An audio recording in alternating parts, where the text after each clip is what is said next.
Ken Clark. I live in Smoot, Wyoming, and I've lived here for 68 years. Me and my daughter teamed up and increased a large herd of cows, and we just worked side by side. I love being outdoors, and I love working with animals. I always have.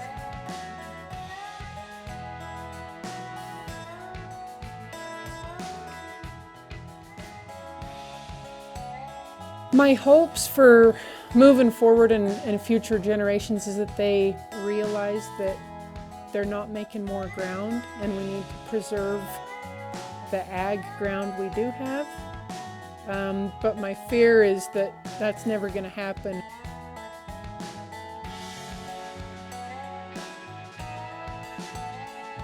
When you're born to a family that has a property and a rural way of living, it is your responsibility to pass that from generation to generation to generation.